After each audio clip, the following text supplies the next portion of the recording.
Hey everybody, Tim Miller from the Bulwark here. Our Vice President, JD Vance, beclowned himself once again on the Sunday shows in his defense of the Putin-Ukraine negotiations. He also had some pretty ominous thoughts about the state of affairs with regards to D.C. and John Bolton. So I want to break it all down for you. The interview was with Kristen Welker of NBC News. I should also say that out on the Sunday shows today, Wes Moore, governor of Maryland, was out there, and I think he's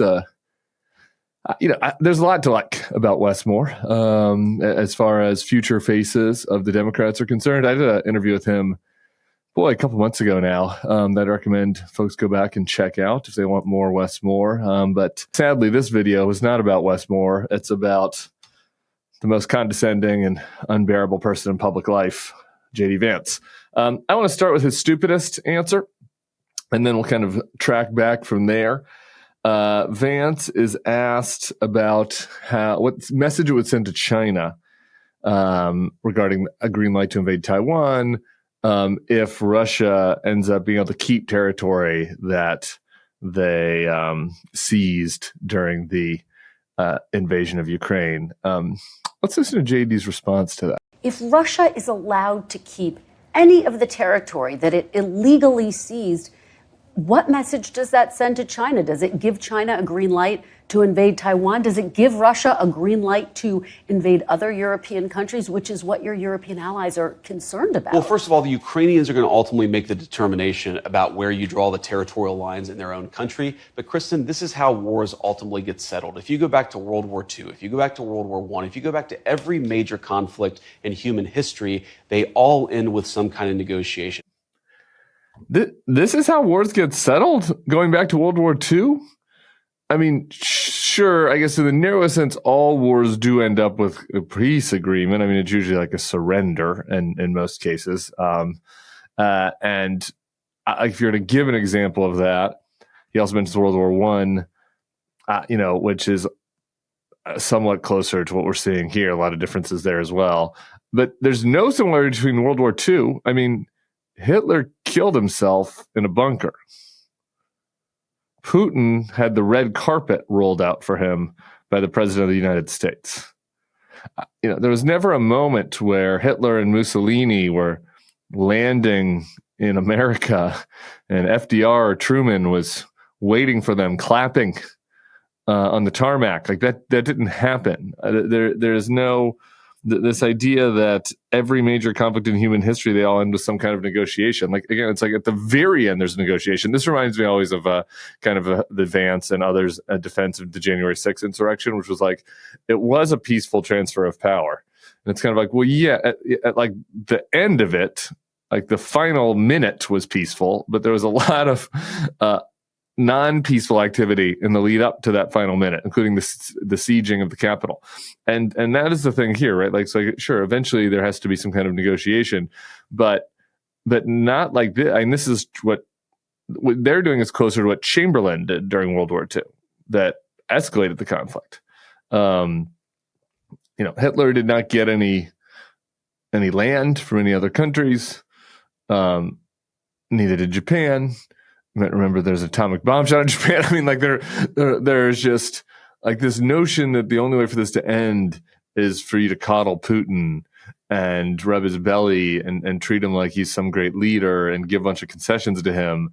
Okay, like if that's your posture, that's fine, but it has nothing. There are no similarities, no parallels to what happened during World War II. So read a book, maybe. I want to play one other clip about these negotiations. And Welker asked him whether what makes him think Putin is serious about peace. Let's watch his answer to that. What makes you think President Putin is serious about peace? Well, I didn't say they conceded on everything, but what they have conceded is the recognition that Ukraine will have territorial integrity after the war. They've recognized that they're not going to be able to install a puppet regime in Kiev. That was, of course, a major demand at the beginning. And importantly, they've acknowledged that there is going to be some security guarantee to the territorial integrity of Ukraine. Again, have they made every concession? Of course they haven't. Should they have started the war? Of course they haven't. But we're making progress, Kristen. And what I admire about the president in this moment is he's not asking 3.5 years ago. He's not, trying to focus on every nitpicky detail of how this thing started 3.5 years ago. Well, for starters, I don't know if any of this is true. Like, have they acknowledged there's going to be some security guarantee to the territorial integrity of Ukraine? It doesn't sound like what Lavrov's been saying since the meeting. And there's also this idea that they're not going to get a puppet regime in Kyiv. Well, like, if the deal is that Ukraine does not have self-governance anymore, right? That the Ukrainian people could not decide to elect a leader who would want to align with NATO, maybe join NATO. Like, if there are some limits on the ability of Ukraine to self-govern in the way it chooses going forward, then you can call it whatever you want. I mean, it's not a puppet regime, but it's certainly Russia dictating the terms of what happens to the government of a free people. And I don't think that Russia should get to dictate the terms of what happens to Ukraine when this war is over. To me, that is a non-starter, non-negotiable. We'll see what Zelensky says and how that lands. But I don't know. I don't think what he said is true. And B, even if it were true, the way that they're framing what kind of deal this is for Ukraine is a lie, as usual. So here's the last question about the Ukraine war I want to touch on. I like this. It comes down to short, are you mad at Russia? Let's watch. Were you enraged when you learned that Russia targeted an American company based in Ukraine? I don't was like that not it, a slap Kristen. in the face I to don't. the peace I don't process? like it, Kristen. But this is a war. This is such a perfect distillation of the totally warped mindset and worldview that this administration has on this war. Like, JD Vance was like visibly disgusted with Zelensky in that White House Oval Office meeting. He was lecturing him, finger pointing, demanding thank yous. And you see JD Vance when he puts on his, oh, I'm angry, this is an offensive face. So a lot of times he's BSing, but like, you know what it looks like when he says he's mad about something or pretending to be mad about something. He can't even do that. It's just like, well, I don't like it. Well, the Russians bombed one of our companies. What are we supposed to do? It's a war. I don't know. Fight back. Give the side that is our ally, that is a free democratic country that was invaded, the material needed to fight back against our geopolitical foe that's attacking our companies. That might be one idea. I mean, it's like they're madder about. They decided to bomb Iran. Remember that? They get more upset about the Sydney Sweeney ad. They get more upset on behalf of Israel. They get more upset, about like whatever the big balls getting jacked on 14th Street than they do about this country invading another country, raping and kidnapping their children, murdering people, attacking civilians, and now attacking us, our company, and our interests. It's pretty telling. A couple other topics I just want to run through real quick.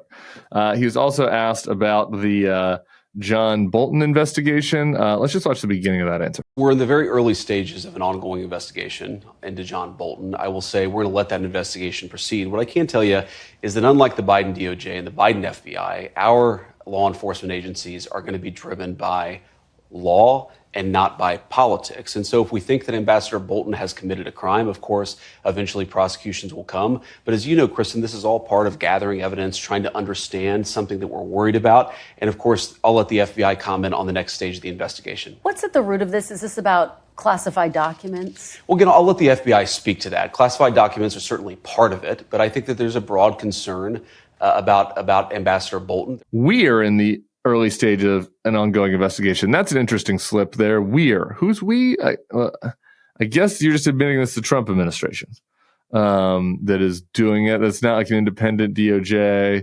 It's nothing of that nature. He goes on in the answer to talk about how they're going to do things different than Biden. They're not going to do political persecutions. Like, this is just laughable on its face and it's risible. Like, this notion that if this was somebody who is in good standing with Trump from the first term, if this was one of his advisors, if this was Corey Lewandowski or Mark Meadows or something, Mick Mulvaney, like the idea that they would be raiding their home in a non-consensual raid is preposterous, and it should be laughed out of the room. Okay, one other topic, just really quick, want to get to his thoughts on this red state sending National Guard troops to D.C. Let's watch that. 6 Republican states are sending in their own National Guard troops as reinforcement, but many of these states have cities that actually have crime rates that are worse than Washington, D.C. So why aren't these states sending National Guard troops into their own states to deal with the crime issue? Well, look, and is that a possibility? Well, look, if the local governors want to make that determination, we'll leave it up to the local governors. But what we have control over is the nation's capital. And if you look, for example, at the murder rate in D.C., it rivals some of the worst cities, the most violent cities anywhere in the world. That's a disgrace for our nation. Again, I did a whole rant on this. You can watch this. I won't belabor the point too much, but like, it is absurd for red states to be sending their National Guard troops to D.C. It is a disgusting visual for our country that we have like a militarized capital for no reason whatsoever. It is offensive and an affront to the people that actually are being deployed to do this. They have families, they have jobs, they have lives. It is really like kind of spitting in the eye of the citizens of these states to say that they don't actually care about their concerns. As I mentioned here in Louisiana, we're in hurricane season, and National Guard plays a big role there in helping Louisiana citizens wire our people in D.C. So the whole thing is preposterous.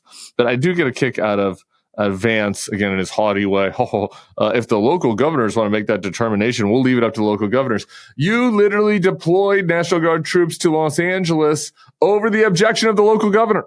Like, these guys just, like, only Republican politician and rules matter, right? Like, they just have totally two sets of rules. We will defer to Republicans on everything. If it is a Democrat, if it is a liberal group, we can do whatever we want. We can act extrajudicially. We can bully them. We can intimidate them, cajole them. And in the case of California, we can go right over their head and do something that they don't want or need. It was the first time since the civil rights era that the president had sent in troops into a state over the objection of the governor. This was nothing like a civil rights era level conflict. It was nothing. There were minor protests on like 2 blocks. The idea that the National Guard needed to be sent in was preposterous, and they're still there fucking twiddling their thumbs. So, like, the whole thing is a joke. JD Vance needs to be called out on it. They cannot be allowed to get away with this sort of stuff. If they want to defend what they're doing with troops in the streets, with going after their political foes, with folding to Russia, then they should be forced to do it on the merits of their choices, right? Like, defend what you're doing. If you think these are good policies, JD Vance, defend them. But don't fucking piss on me and tell me it's raining, okay? Don't tell me you care about state governors' rights when it comes to National Guard troops right after you went over the head of Gavin. Don't tell me that the John Bolton investigation is not political. Don't tell me that the World War II was solved the same way you're trying to solve the Russia-Ukraine war. And this is all ridiculous nonsense and spin. But that's why he's there. He's got no other real job. So we're here to push back on it. So I hope you subscribe to the feed, tell your friends, and we'll be seeing you soon. Peace.